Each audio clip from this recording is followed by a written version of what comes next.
There's no funny intro for this video, it's just gonna start. Well, actually...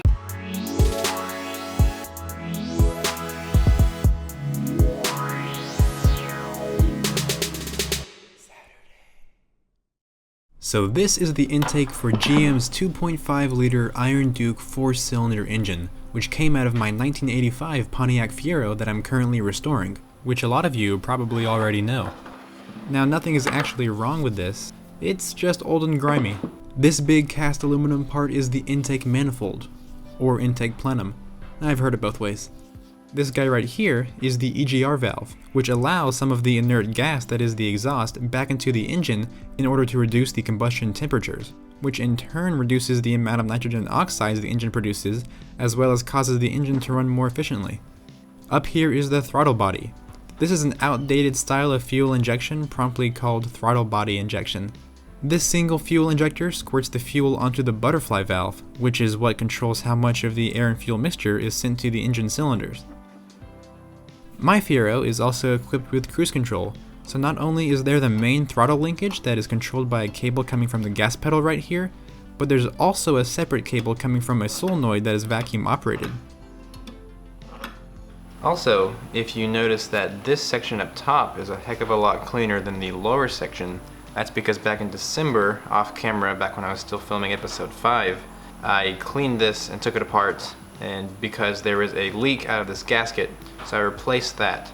So, as for the whole assembly, so far only this top section has been repaired, and the rest of it is actually fine, it's just very dirty. So we're going to clean it up, paint some things, and make it look brand new. The first thing to go was the throttle body. That was just 2 bolts, 1 nut, the cruise control cable, and then the linkage rod.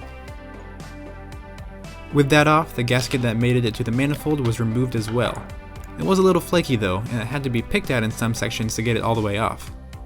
Of course, this section right here is going to be a little dirtier than this section, because this is where the exhaust gases come in to get filtered into the combustion chambers. Just like that. Next was the EGR valve. That's just 2 bolts, and then it pops off along with its gasket. And after that was the bracketry in the back. Some of the bolts came right out, but others needed a little bit of persuasion.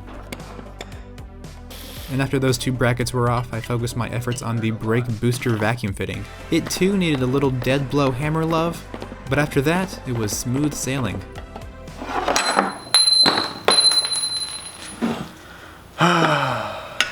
In order to remove the throttle linkage arm, the hard line that passes coolant through the manifold had to be removed.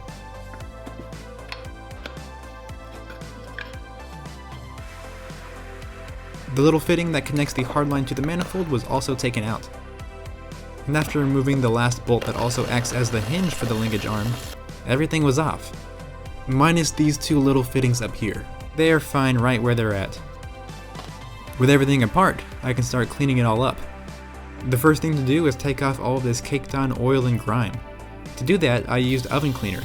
I explained in part 6 of the Fiero series that while it does an absolutely fabulous job of taking off any kind and amount of filth, it does discolor aluminum, which this is. It doesn't damage it at all, just a little bit of discoloration, which is totally fine in my case, since degreasing it is not the final step. The manifold was scrubbed a lot with a brass bristle brush, rinsed off with the hose, sprayed down with general purpose degreaser, and scrubbed and rinsed off once more. The whole thing was then dried off with some compressed air, and finally we are left with something that isn't completely disgusting anymore. Next comes the blasting cabinet.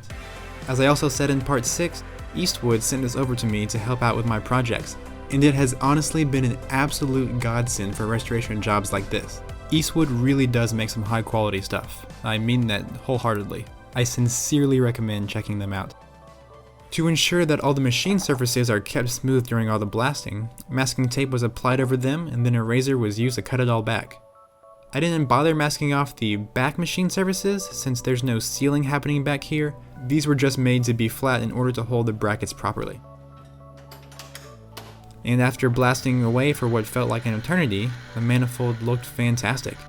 While it's not necessary to coat this, I still wanted to just to make sure there was an absolutely uniform appearance. And to do this, I used Krylon's High Heat Max Paint.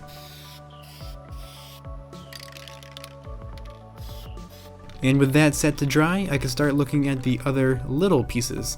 None of these were dirty or grimy necessarily, but there was a decent amount of surface rust over everything. All of these were going to be blasted too.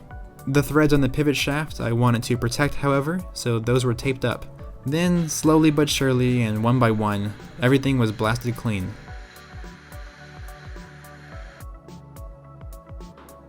Unlike the aluminum, which didn't necessarily need to be coated, these absolutely do since they are steel and will rust.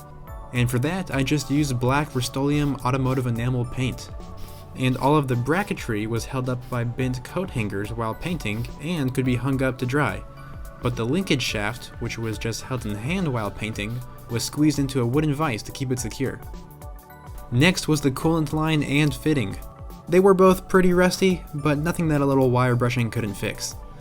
With a small wire wheel set in my drill press, it made pretty quick work of cleaning up that small fitting.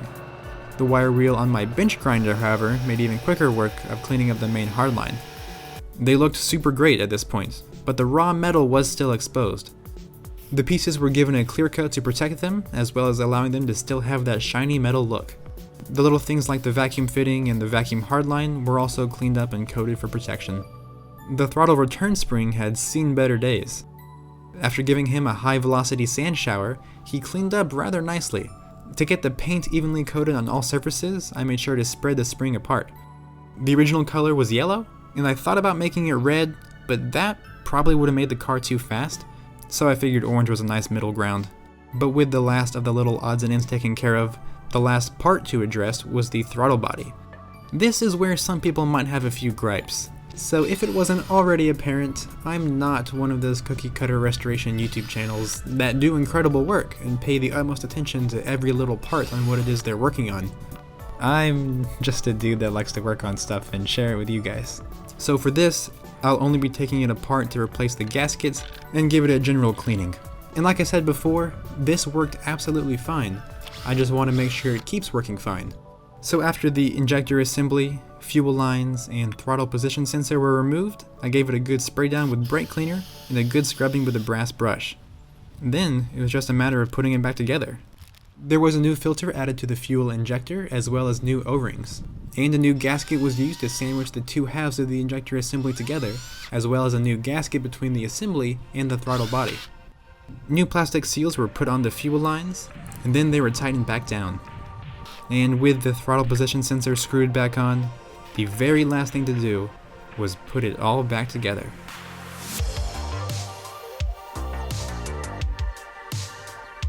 There's a new gasket for the throttle body, a new EGR valve gasket, as well as a brand new EGR valve. These things, especially when old, can wear out very quickly and easily, so I figured it'd be best to just go ahead and replace it. So for the final assembly, the first thing I did was install the coolant line fitting. While not necessarily necessary, I used some thread sealant on here, just as extra insurance. And to keep from scratching the clear coated surface, I taped up the wrench to make it a little less harsh. Next was the throttle linkage arm. The shaft had some grease applied to it for smooth rotations, and since the bolt originally had some blue thread locker applied to it, I also applied some here. The bracket was added on top, and then the shaft was started to be threaded in. To keep the bracket in place, the bolt that will eventually go here was temporarily threaded in. That way, the bracket won't spin around when the shaft gets tightened down. Next, the coolant hard line was installed. A little bit of thread sealant was also used here, and then it was started onto the fitting. The support bracket was then bolted to the end of the shaft, and then the line to the fitting connection was fully tightened up. The throttle body was super easy to install, since it just had 2 bolts and 1 nut. Then the linkage rod was snapped into place. Nice! I wanted to thread in the vacuum fitting next, but I quickly realized that, Well, I actually can't put that on. because the nipples on the fitting were running into the throttle body. So that was popped off, then the fitting was screwed in with some new thread sealant, and then it was tightened back down and turned to have the nipples facing the same direction they were originally. And after the throttle body was popped back on, the EGR valve was secured in place with its 2 bolts. Then was securing the cover panel with 3 bolts, and then 2 bolts that secured the cruise control cable bracket. The final piece of the puzzle was the spring. And with that, the entire intake assembly was complete, minus the vacuum lines and cruise control cable, of course. Those will be installed when it goes back on the car. But this looks great. It really does. It's not 100% perfect. The rusty bolts and nuts definitely don't help with that, but it's still a million times better than it was. One thing I didn't notice before when it was filthy was that the cylinder numbers are cast into the manifold. 1, 2, 3, 4. Not only that, but also the firing order, which is the order in which the spark and explosions happen inside the engine. So with the firing order being 1, 3, 4, 2, that means there's a spark in cylinder 1, then 3, then 4, then 2, then back to 1, 3, 4, 2, 1, 3, 4, 2, 1, 3, 4, 2, 1. And with this repetitive motion, you can see why the firing order is the way it is, because it's pretty balanced out, with it being 3, 4, 2, 1, 3, 4, 2, 1, 2 on this side, 2 on this side, 2 on this side, 2 on this side, and the forces kind of more or less cancel each other out. Technically, the ideal balanced engine is an inline 6-cylinder, but with the 4-cylinder you can still see why it's more or less balanced, or at least why the firing order is the way it is, which is pretty neat. But yeah, that's the intake assembly restored. If you want to see it not only being installed on the engine it came off of, but also a near complete teardown and rebuild of the engine and a refresh of the transmission, go watch part 6 of the Fiero series where that all happens. And if you haven't seen the previous parts of that series, do that first. Don't be that guy that starts watching a series in the middle, you absolute maniac. So thanks for watching the video, guys. This was the first episode of Saturday Projects that I've uploaded in a year. This series is for quick projects like the motorcycle watch mount that I designed and 3D printed in the first episode, or for videos that go in depth on some smaller projects that are part of a larger project, much like this intake for the Fiero series. So I hope you all liked what you saw. And heard. That's part of the experience too. Again, thank you so much for watching, and I hope you all stick around for future projects. So, until next time, I'll see you guys later.